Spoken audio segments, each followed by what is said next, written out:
Hey guys, I hope that week 2 of distance learning is going well for you. So today's video is going to be on 10.1c geometric series. In the last lesson, you learned about geometric sequences. Now remember that a geometric sequence, it's like a set pattern where for each new term you are multiplying by something. That's your R value. So we're going to still be using a lot of that same vocabulary. We still have an R value, which is going to be the rate of change that we multiply each time. We also have our a of 1, which is the first term of the sequence. But with a series, the difference is you're looking at all of the numbers in that pattern, and we're going to be adding them together. So here's our formula for the sum of a finite geometric series. Remember that finite means it has an ending. So consider the series 1 plus 5 plus 25 plus 125 plus, and then it has the 3 dots, which are ellipses. So we want to find the sum of the first 10 terms, okay? So our goal is to find S of 10, which is the sum of the first 10 terms. All right, the first term is right here. First one in the pattern is going to be our 1. So off to the side here, I'm going to write a of 1 equals 1. Now we need to figure out the rate of change, which is our R value. And if you look going from 1 to 5 to 25 to 125, we're multiplying by 5 every time. So the R value is positive 5. So then I'm just going to plug this into my formula. 1 minus 5 to our n value is 10, because that's the number of terms we're looking for, over 1 minus 5. Okay, so be careful when you type this into your calculator. You probably want to type it in your calculator so it looks like this. You're going to want to do 1 parenthesis, 1 minus 5 to the 10th, close off your parenthesis, then you're going to do divided by, and 1 minus 5 we know is negative 4. If you type this in correctly, what you're going to end up getting is 2,441,406. So you're going to get some pretty sizable numbers. Don't panic if you get large numbers. A lot of the problems today are going to involve those. Okay, so that is the sum of the first 10 terms. If we were to add up 1, 5, 25, 125, and the next 6 terms following that, this is what our answer would be. So formula for the sum of a finite geometric series, again, same formula, but now we have a different set of numbers. We have 1, 3, 9, 27, and we want to find the first 12 terms. So our first a of 1 is going to still be 1. Our rate of change, the R, is to go from 1 to 3, 3 to 9, 9 to 27, you have to multiply by positive 3. So this time S of 12 equals, 1 is our a of 1, 1 minus the rate of change is 3 to the nth term, which is 12, over 1 minus 3. Again, be careful how you type this into your calculator. You want to make sure to have parentheses over the 1 minus 3 to the 12th. And you can do this all in one step. Just make sure that if you're going to do it all in one step, you might want to do parentheses like this. This will make sure that you simplify the top and the bottom and then divide them after you have your answers for each. If you do it correctly, you should get 265,720.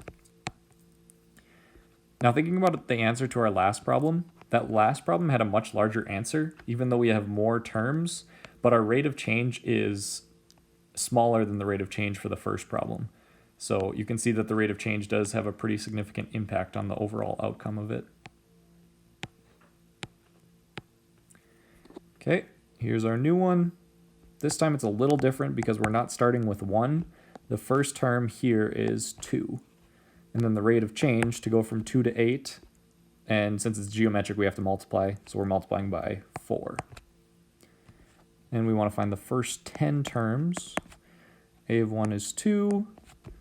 1 minus our rate is 4 to the 10th power over 1 minus 4.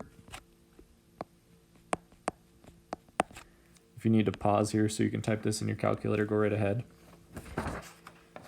The answer we're going to get for this one is 699,000 50.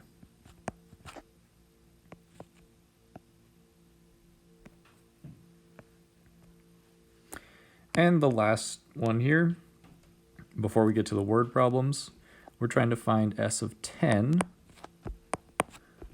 Our A of 1, the first term is 1, and our rate looks like we're doubling, so times 2. So 1 times 1 minus 2 to the 10th power over 1 minus 2. So the sum of those first 10 terms gives us 1023.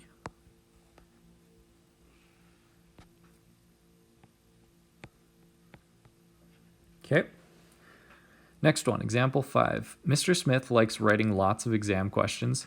He usually starts out the semester with only 10 questions on the first exam, but for each subsequent exam, he writes 1.5 as many questions as were on the previous exam.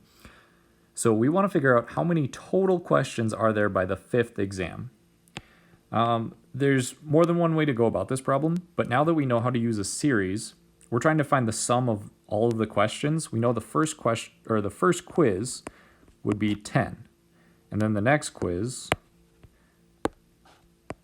10 times 1.5, because it's 1.5 as many times.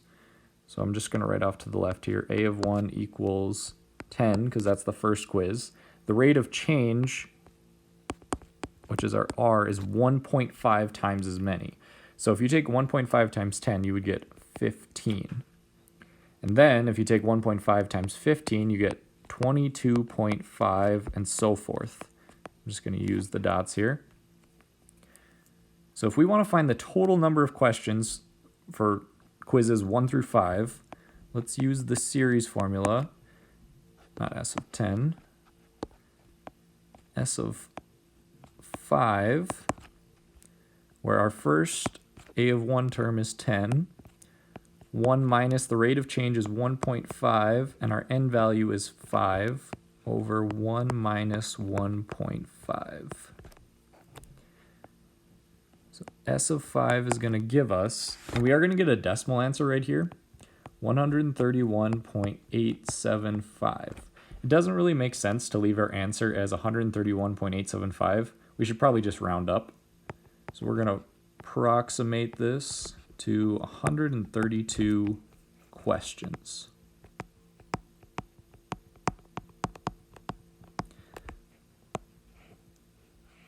If we wanted to figure out the number of questions on the 5th exam, we would have to do something differently. But since we're looking for the total number of questions between all 5 quizzes, this is how we would find our answer.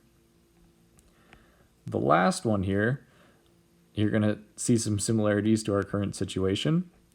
A virus spreads through a country, and the number of new cases doubles each hour. Now that's pretty drastic, and you're going to see by the time we get to the end of our answer that it's pretty significant. If there are 100 cases to start, how many total cases of the virus will there be after 24 hours? Okay, so we still got to figure out our A of 1, which in this case is the starting number of cases, 100.